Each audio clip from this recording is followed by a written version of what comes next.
Senhor esteja convosco. Ele está no meio de nós.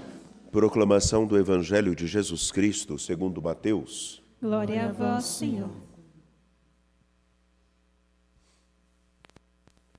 Naquele tempo, chegando Jesus e seus discípulos junto da multidão, um homem aproximou-se de Jesus, ajoelhou-se e disse: Senhor, tem piedade do meu filho. Ele é epiléptico e sofre ataques tão fortes que muitas vezes cai no fogo ou na água. Levei-o aos teus discípulos, mas eles não conseguiram curá-lo.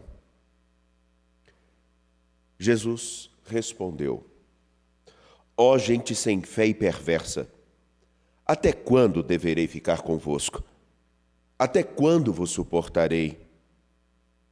Trazei aqui o menino. Então, Jesus o ameaçou e o demônio saiu dele. Na mesma hora, o menino ficou curado. Então, os discípulos aproximaram-se de Jesus e lhe perguntaram em particular: Por que nós não conseguimos expulsar o demônio? Jesus respondeu: Porque vossa fé é demasiado pequena. Em verdade vos digo, se vós tiverdes fé do tamanho de uma semente de mostarda, direis a esta montanha: vai daqui para lá, e ela irá, e nada vos será impossível. Palavra da salvação. Glória a vós, Senhor. Por favor, podem se assentar.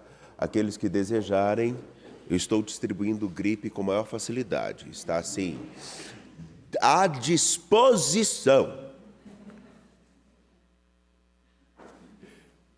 Tem uma virosezinha rodando a região e parece que ela me tocou. Então, enfim, vocês terão que ter um pouco de paciência e eu também. Sigamos. Mas o melhor de tudo, como diz o ditado, é que o catarro sobe e desce.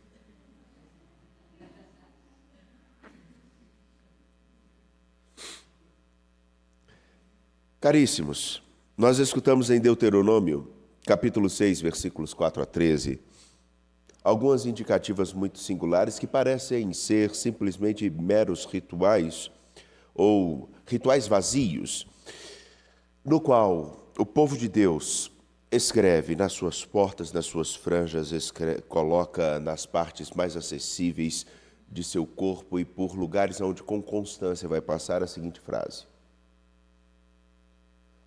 Aqui a tradução ficou como ouve, mas na verdade seria o correto: escuta. Escuta, Israel. O Senhor nosso Deus é o único Senhor.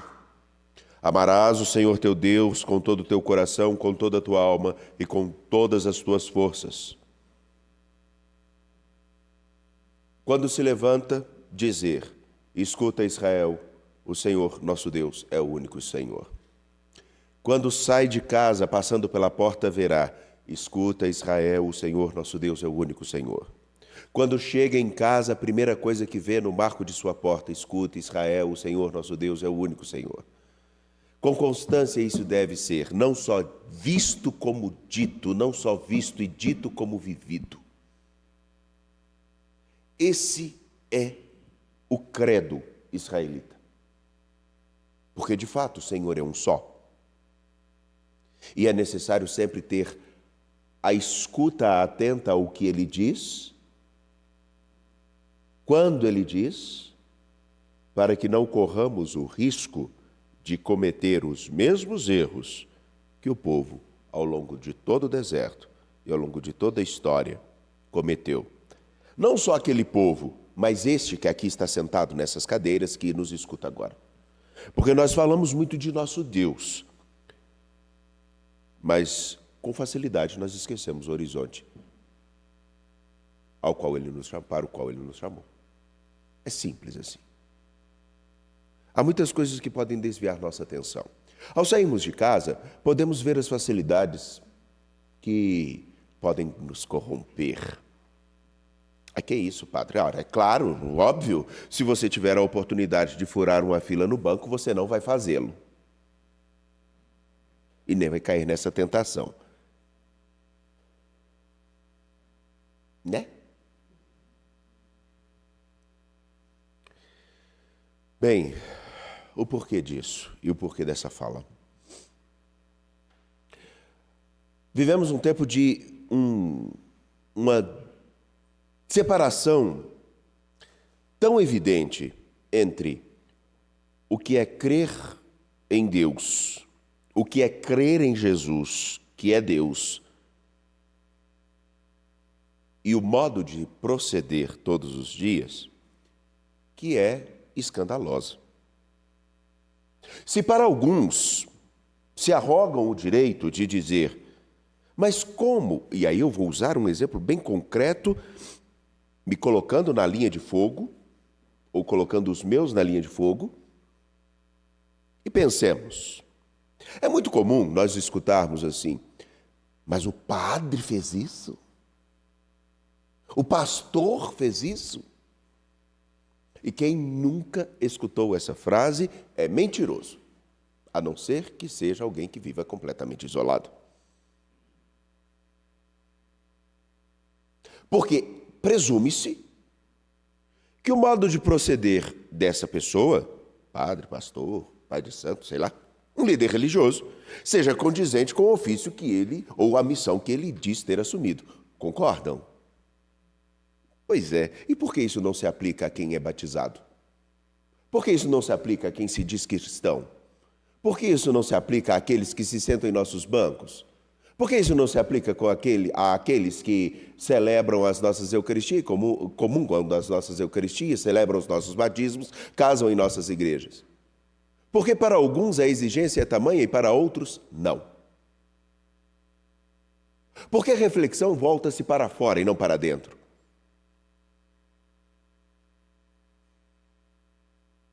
Então, aqui é uniforme em Deuteronômio.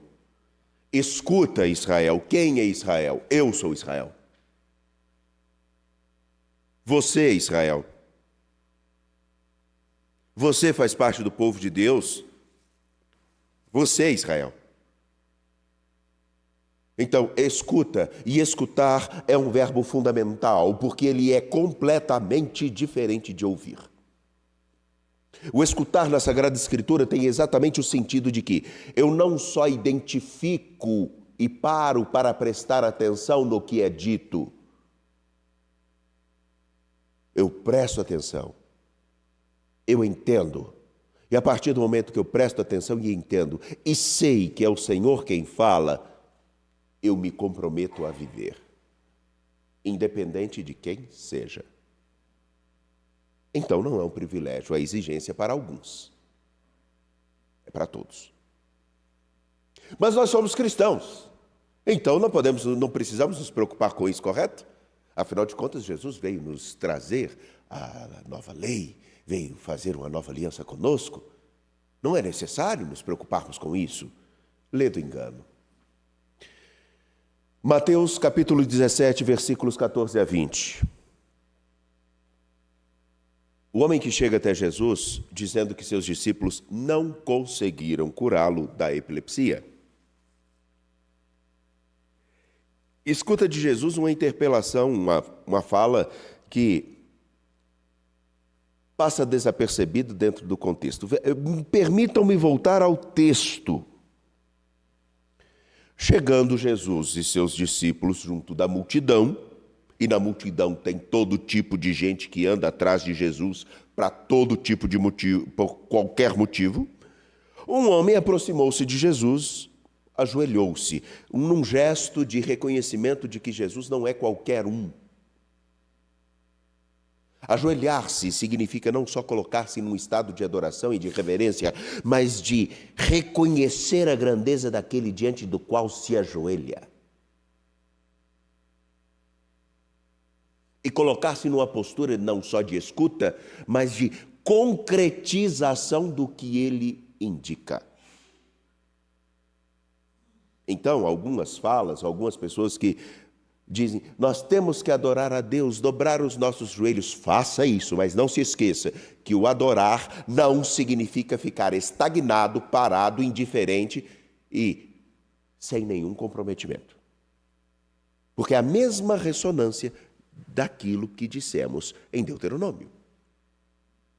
Escuta, portanto, coloque em prática.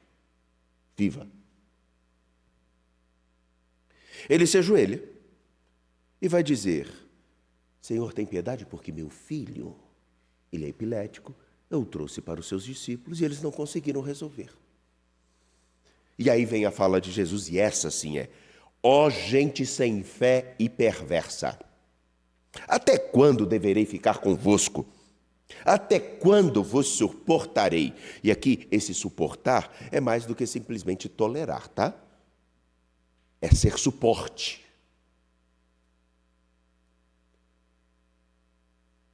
De quem ele fala?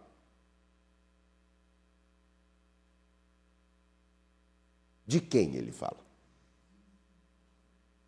Do Pai, da multidão ou dos discípulos?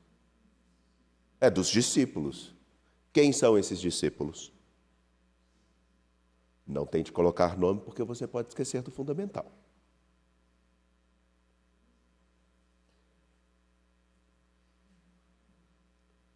Aqui, ó. Nós. O sussurro que veio aqui da minha esquerda foi muito feliz. Somos nós. Não foi? Eu falo que eu tenho ouvido de cachorro, é um inferno isso, gente. A gente que escuta demais é uma tristeza. Quem escuta, meu pai que fala isso, quem escuta demais, quem enxerga demais, sofre mais. Mas, tá bom, né?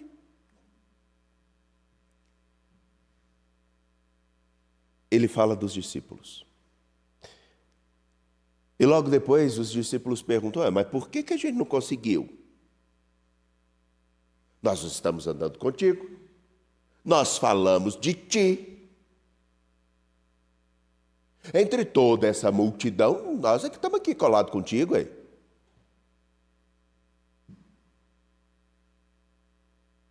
Por que nós não conseguimos? Porque a vossa fé é demasiado pequena. E ainda vai dizer: se tivesses fé do tamanho, se tiverdes fé do tamanho de um grão de mostarda, aí vocês vão conseguir fazer até com a Serra da Piedade e vão ir para Belo Horizonte. Aí algumas pessoas dizem assim: a gente tem que ter uma fé para transportar montanhas, e fica preocupado com isso, porque a gente gosta de coisa mirabolante. Mas é interessante, muito interessante. Alguns ficam atrelados ao fato de transportar uma montanha, mas não conseguem mover nem mesmo a palha da sua indiferença, não conseguem mover o dedo em direção a um pouquinho mais de fidelidade a Jesus. O que Jesus está dizendo é: vocês estão andando comigo, mas vocês ainda não me colocaram no lugar que deveria estar dentro da vida de vocês. É isso. E daí, façamos um link bem simples. Por que será que Deuteronômio e esse momento tem tanta significação? Por que os dois estão hoje colocados em paralelo? O escuta Israel, o Senhor nosso Deus é o único Senhor, com um homem que traz o filho, que não consegue, não é curado pelos discípulos, e os discípulos recebem essa exortação de Jesus. Por que será? A resposta é muito simples. Porque como no meio do povo de Deus, muitos esqueciam o que significava falar: o Senhor nosso Deus é o único. Escutemos. Também, no meio dos discípulos, existem aqueles que até estão com Jesus, mas não o colocaram no lugar de referência que deveria. E podem, inclusive, tentar fazer as coisas em nome de Jesus. Podem, inclusive, tentar falar de Jesus. Podem, inclusive, achar que farão milagres, mas no fundo, aquilo que é necessariamente condição para toda e qualquer ação em nome de Jesus Cristo, não acontecerá. Que é dar às pessoas a oportunidade de conhecê-lo, segui-lo, e segui-lo porque o amam. Colocamos-nos a nós, colocamos os nossos interesses, colocamos as nossas ideologias, vinculamos pessoas, isso é um problema muito grave, nós vinculamos pessoas a nós. Tem leigos que querem que as pessoas fiquem dependentes delas. Leigos, aqueles que não são ordenados. Tem padres, tem diáconos, talvez até bispos, eu não sei. Tem as pessoas que fora da igreja querem que os outros estejam vinculadas a ela, não a Nosso Senhor. E daí realmente toda a ação é estéril demais.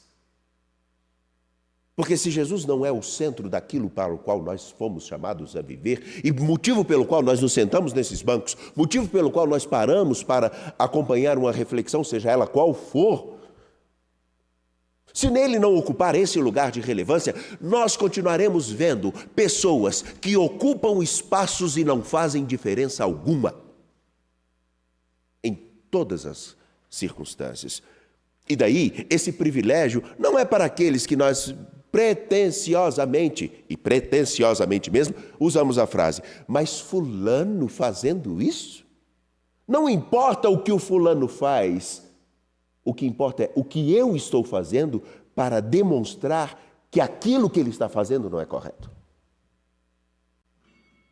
Porque uma vez que eu determino que a responsabilidade é só de uma pessoa, a responsabilidade do erro é dele.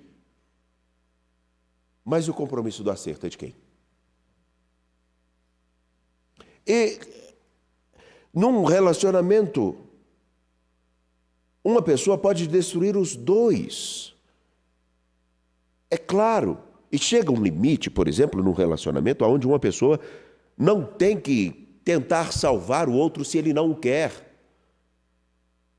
Mas se alguém, quando gosta de alguém, percebe que esse alguém está trilhando um caminho de autodestruição e sabe disso, não vai pelo menos se perguntar: o que eu posso fazer para ajudar?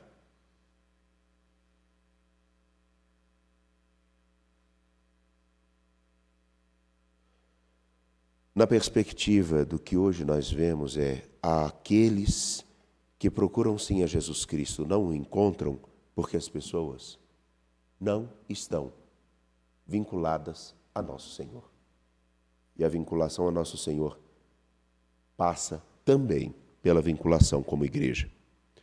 Porque cada um falar do que acha, geralmente dá problema. Nós achamos muito, temos muito poucas certezas. E nem as certezas que nós temos são respostas para tudo. Que o Senhor nos ajude a dizermos sim: o Senhor, nosso Deus, é o único Senhor. Portanto, que Ele ocupe o lugar de relevância na nossa história. E que não cometamos o mesmo erro dos discípulos, de estarmos com Jesus, mas não estarmos vinculados a Ele. Porque qualquer coisa que nós fizermos, faltará o essencial: Jesus.